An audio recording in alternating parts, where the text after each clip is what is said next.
Hello everyone, आप सभी का स्वागत है। आज के इस वीडियो में हम बात करने वाले हैं इम्पेटिगो के बारे में। तो इम्पेटिगो एक स्किन कंडीशन है जो कि काफी हद तक एलर्जी से मिलती जुलती है।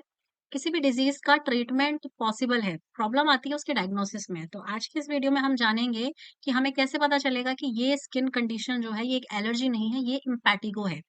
तो सबसे पहले हम बात कर लेते हैं कि इम्पैटिको डिजीज के सिम्टम्स क्या होंगे। Like every disease show it's characteristic symptoms. तो इम्पैटिको के केस में क्या सिम्टम्स आते हैं ये जानेंगे। After that we'll go towards the treatment, what is the treatment, available treatment for this disease, and while we are using the treatment what precaution we must take, and what are the causes of this disease. तो चलिए video को start करते हैं। सबसे पहले आप देख सकते हैं जैसा कि स्क्रीन पर कि ये एक तरीके की स्किन कंडीशन है। आप देख सकते हैं इसमें हो क्या रहा है, आपकी स्किन के अंदर आपको एलर्जी की तरह कुछ सिम्टम्स नजर आ रहे हैं। सबसे पहले मैं आपको बता देना चाहूँ, यहाँ पर आप ये इमेज देख सकते हैं, ये भी एक बच्चे की है, ये भी एक बच्चे की है। तो मोस्टली ये इम्पैटिगो जो है इट अफेक्ट्स मोस्टली चिल्ड्रन। ठीक है, 80 to 90% it affects children and 10 to 20% it affects the adult. तो सबसे पहले हम बात कर लेते हैं सिम्टम्स की। सबसे पहले अगर हम बात करें सिम्टम्स की, तो आप देख सकते हैं इस पिक्चर में, यहाँ पर भी आपको रेड सोर्स दिखाई दे रहे होंगे and here you can again see the source. ठीक है, तो सबसे पहला सिम्टम होता है इस डिजीज का रेड सोर्स। तो बेसिकली होता क्या है, around the nose and around the mouth आपके बच्चे के आपको रेड सोर्स फॉर्मेशन दिखाई देने लगेगी। और कुछ दिनों के बाद, 2 से 3 दिन के बाद वो सोर्स जो है वो रप्चर होने लगेंगे और उनमें से आप देखेंगे कि कुछ ooज़िंग हो रही है, यानी कि कुछ पस बाहर की तरफ निकल रहा है।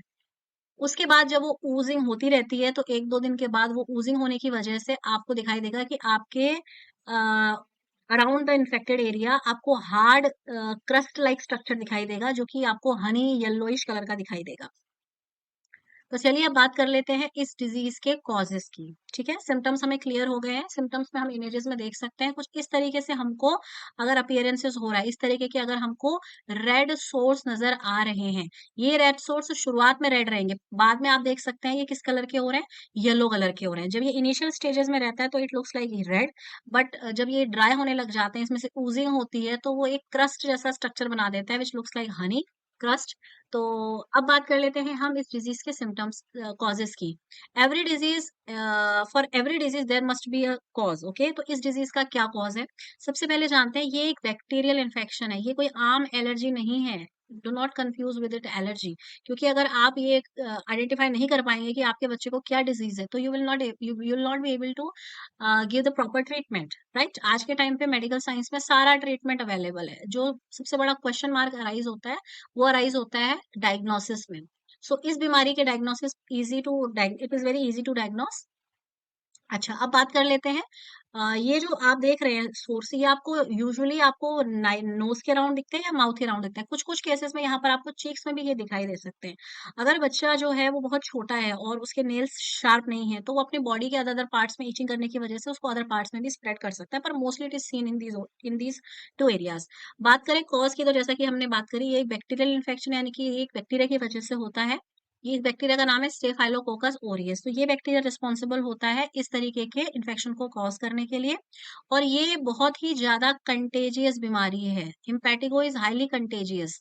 It easily get spread from one infected person to the healthy person. ठीक है, अगर आपके बच्चे को भी ये किस वजह से हुआ होगा, आपके बच्चे का अगर इम्यूनिटी कमजोर रहा होगा स्किन का, और वो किसी इन्फेक्टेड बच्चे के कांटेक्ट में आया होगा स्कूल में या फिर वर्क प्ले ग्राउंड पे, तो उसकी स्किन अब्रेड होने की वजह से, आपस में रगड़ने की वजह से वो बैक्टीरिया ट्रांसफर हुआ होगा और it got infected your child.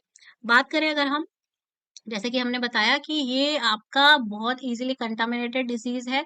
बच्चों में ये बहुत इजीली फैलती है क्योंकि बच्चों की इम्यूनिटी वीक होती है।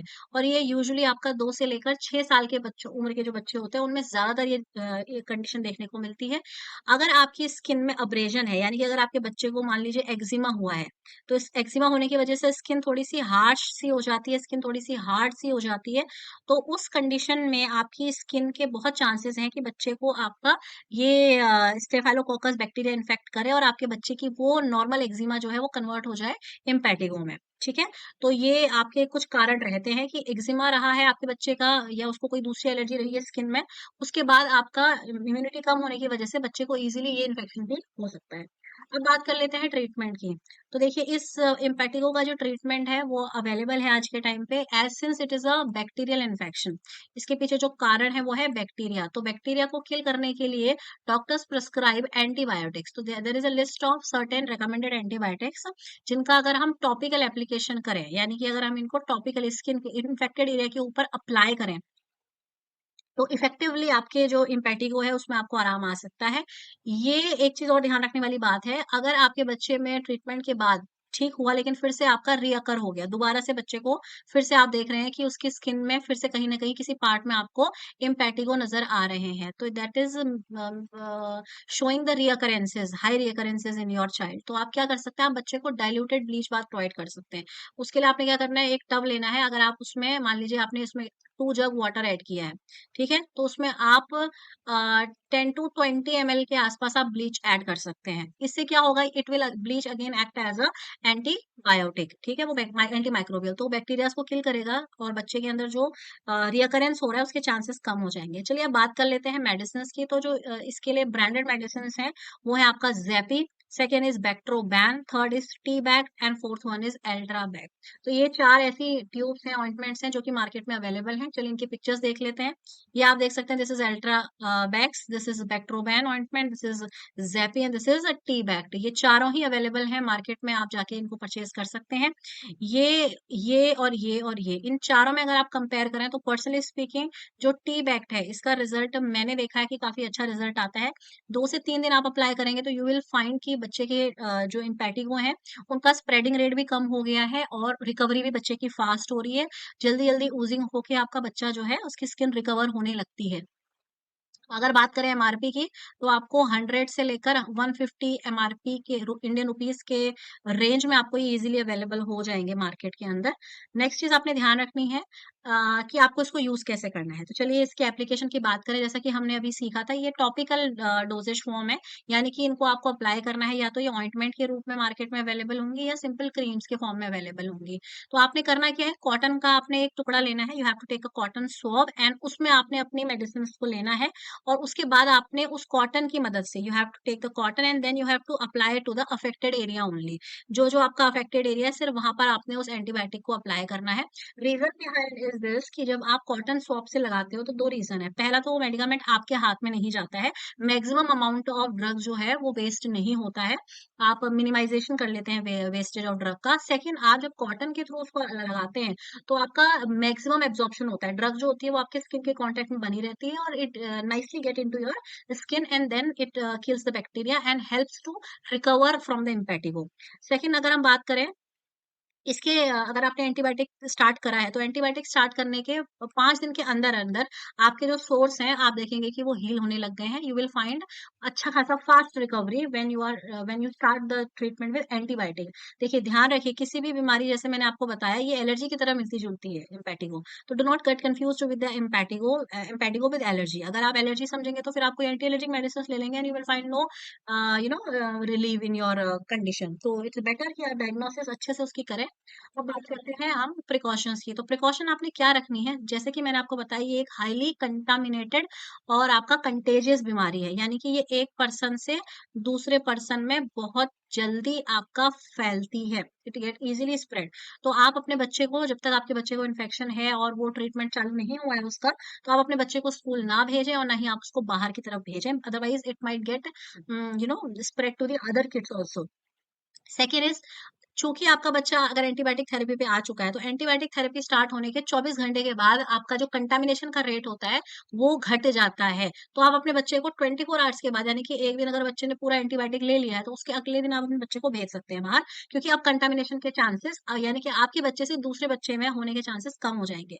एंड थर्ड वन इज, अगर आपके बच्चे की स्किन में पहले से कोई अब्रेजन है, ठीक है, मान लो उसको एक्जिमा हुआ है, तो एक्जिमा जो वाली जो स्किन होती है उसमें इम्पेटिगो होने के चांसेस बढ़ जाते हैं। तो मेक श्योर आप एक्जिमा अगर बच्चे को है तो उसके ऊपर आप वैसलीन अप्लाई कर दें। वैसलीन लगाने से क्या होगा, जो स्किन है उसके ऊपर एक प्रोटेक्टिव लेयर बन जाएगी और जो आसपास नेबरिंग में बैक्टीरिया होगा स्टेफाइलोकोकस, वो आपके बच्चे की स्किन को इन्फेक्ट नहीं करेगा। तो आपकी बच्चे की कंडीशन, जो स्किन की कंडीशन है वो वर्स होने से बच सकती है। तो आई होप आपको वीडियो समझ में आया होगा। That's all from my side. Thank you so much for watching the video and I hope आपको इन्फॉर्मेटिव लगा होगा। अगर आपके आसपास आपके बच्चे को अगर आप देखते हैं इस तरह की कोई कंडीशन है तो easily it can be detected and thus the treatment can be given to the child as soon as possible. I hope आपको ये कंटेंट पसंद आते हैं। तो अगर आपको किसी और पर्टिकुलर डिजीज के बारे में जानना है तो you can comment in the comment section. And if you are new to this channel don't forget to subscribe it. Do subscribe it, and if you like the content, press the like button also. And thank you so much. Have a nice day.